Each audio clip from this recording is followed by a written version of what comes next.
जय श्री महाकाल फ्रेंड्स। आज है देव उठनी एकादशी और आज ही के दिन तुलसी विवाह भी होता है। तो आज इसी महापर्व पर मैंने बनाई है घर की बिल्कुल टेस्टी और बिल्कुल शुद्ध वाली मिठाई, जो कि इतनी सिंपल है कि कोई भी बिगनर्स भी इसे बना सकता है। बिल्कुल भी यह फेल नहीं होगी, एकदम पीस बन कर के निकलेंगे इसके, बिल्कुल सॉफ्ट बनेगी, मुंह में घुल जाने वाली यह बर्फ़ी होती है। तो इसके लिए हमने मावा लिया है फ्रेंड्स। यह घर का मावा था जिसे मैंने पहले ही बना करके फ्रीज में रख दिया था, तो यह पहले टाइट हो गया था। हमने इसे कढ़ाई में डाल दिया है, तो जैसे जैसे ये गर्म होगा यह धीरे धीरे मेल्ट हो जाएगा और जितनी भी इसकी गुठलियाँ हैं वह सभी पिघल जाएगी। तो धीरे धीरे हमें इसे चलाते हुए मेल्ट कर लेना है। आप देख सकते हैं कि इसकी जो गुठलियां हैं वह निकल चुकी है और मावा धीरे धीरे मेल्ट होने लगा है। ध्यान रहे बस इसे चलाते रहे ताकि यह नीचे कढ़ाई में लगे नहीं, वरना मावे का टेस्ट चेंज हो जाएगा और मिठाई बिगड़ जाएगी। तो लगातार इसे चलाते हुए इसे हमें पकाना है। आप देख सकते हैं बिल्कुल भी मावे के चंक्स अब इसमें नहीं रहे हैं। तो इस टाइम पर हम इसमें डालेंगे शुगर। तो जितना हमने मावा लिया है उससे थोड़ा सा कम हमने शुगर ली है फ्रेंड्स। यदि आप ज़्यादा मीठा खाना पसंद करते हैं तो मावे के बराबर भी आप चीनी ले सकते हैं, लेकिन हमें थोड़ी सी कम मीठी ही मिठाई ज़्यादा पसंद है, तो मैंने मावे से थोड़ी कम ही चीनी ली है। अब इसे हमें चीनी को मावे में मिलाते हुए पकाना है। अभी आप देख सकते हैं कि मावा थोड़ा टाइट है, लेकिन जैसे जैसे चीनी घुलेगी उसी के साथ मावा भी ढीला होता जाएगा। गैस की फ्लेम को हमें मीडियम ही रखना है, यदि ज़्यादा हाई कर देंगे तो मावा जल जाएगा, इसलिए मीडियम फ्लेम पर इसे बीच बीच में चलाते हुए पकाएं। आप देख सकते हैं चीनी मेल्ट हो गई है तो मावा भी ढीला हो चुका है। तो अभी इसे हमें तब तक पकाना है जब तक कि चीनी अच्छे से पक नहीं जाती। फ्रेंड्स, देव उठनी एकादशी से ही हिंदू धर्म में शादियाँ शुरू हो जाती है और हमारे यहाँ तो देव उठनी एकादशी को छोटी दिवाली के नाम से ही मनाया जाता है। इस दिन भी दीपक जलाए जाते हैं, साथ ही पटाखे भी जलाए जाते हैं। आप मुझे कमेंट करके बताएं कि आपके यहाँ देव उठनी एकादशी को क्या कहा जाता है और इसे किस प्रकार से सेलिब्रेट किया जाता है। जैसा कि फ्रेंड्स मैंने आपको बताया कि एकादशी से यानी देव उठनी एकादशी से ही हमारे यहाँ शादी शुरू हो जाती है हिंदू धर्म में। तो यहीं पर शादी भी है फ्रेंड्स, मेरे मोहल्ले में ही शादी है, जिसका जो बैंड बाजे की आवाज़ है वो आपको सुनाई दे रही होगी। तो इस एक्स्ट्रा नॉइज़ के लिए मैं आपसे माफ़ी चाहती हूँ, लेकिन अब मैं कर कुछ नहीं सकती क्योंकि बैंड बाजे तो बजेंगे और इसी में ही मेरे को वॉइस ओवर करना पड़ रहा है।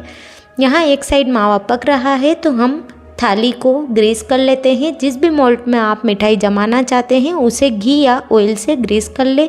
बस ध्यान यह दें कि यदि आप यह मिठाई ज़्यादा सर्दियों में बना रहे हैं तो फिर तो थाली को ऑयल से ही ग्रीस करें, क्योंकि सर्दियों में घी जम जाता है और मिठाई को निकालने में दिक्कत होती है।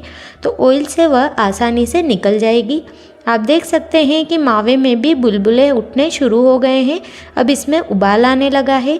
तो उबाल आने के बाद इसे हमें लगभग 2 से 3 मिनट और पका लेना है। फ्रेंड्स, आपसे एक रिक्वेस्ट है कि यदि आपको मेरी रेसिपी पसंद आ रही हो तो प्लीज़ वीडियो पर लाइक शेयर कमेंट करें और मुझे सपोर्ट करने के लिए चैनल को सब्सक्राइब करें। मावे में उबाल आते हुए लगभग 2 से 3 मिनट हो गए हैं, तो इस टाइम पर हम इसे चेक करेंगे। इसके लिए मावे की थोड़ी सी ड्रॉप हम डालेंगे ठंडे पानी में और थोड़ी देर के बाद में हम ठंडे पानी में से ड्रॉप को उठा करके देखेंगे। ड्रॉप को जब हम हाथ में ले रहे हैं तो इस प्रकार से इसकी छोटी सी बॉल बन रही है। यदि यह अभी नहीं पका हुआ होता, इसे और पकाने की आवश्यकता होती, तो यह ड्रॉप पूरी तरह से पानी में घुल जाती, लेकिन यह घुली नहीं है और इसकी बॉल बन रही है, यानी कि मिठाई सेट होने के लिए बिल्कुल रेडी है। तो अब हम गैस को ऑफ कर देते हैं और कढ़ाई को निकाल लेते हैं गैस से नीचे। अब है फ्रेंड्स मेहनत वाला काम, क्योंकि अब लगेगी हमारी हाथ की मेहनत और हाथ की कसरत अच्छे से हो जाएगी। तो हमें कढ़ाई में ही इस मावे को लगातार चलाते हुए ठंडा करना होगा। फ्रेंड्स, ऐसा करने से मिठाई में बहुत ही अच्छा सा कलर आता है और मिठाई बहुत ही अच्छे से सेट होती है। जितना हम मावे को चलाएंगे उसका कलर उतना ही लाइट होता जाएगा। यह मावा तो फ्रेंड्स घर का बना हुआ था और इसमें ऑलरेडी डार्क कलर था, लेकिन यदि आपका मावा वाइट होगा तो मिठाई भी काफ़ी ज़्यादा वाइट ही बनेगी। आप देख सकते हैं हमने इसे इतना जला लिया है कि यह मावा पहले कितना ढीला था और अब कितना ज़्यादा गाढ़ा हो गया है। यह ठंडा भी होने लगा है, बिल्कुल ठंडा नहीं हुआ है, अभी कुनकुना है, लेकिन फिर भी पहले से काफ़ी ठंडा हो गया है और काफ़ी गाढ़ा भी हो गया है। तो इतना गाढ़ा होने तक तो हमें इसे चलाना ही है।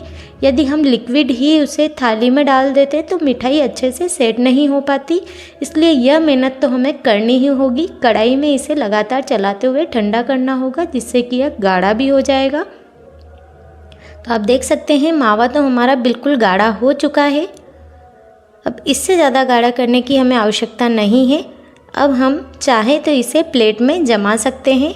तो मैं थोड़ी सी देर और इसे चला देती हूँ और इसे हम प्लेट में डाल देते हैं।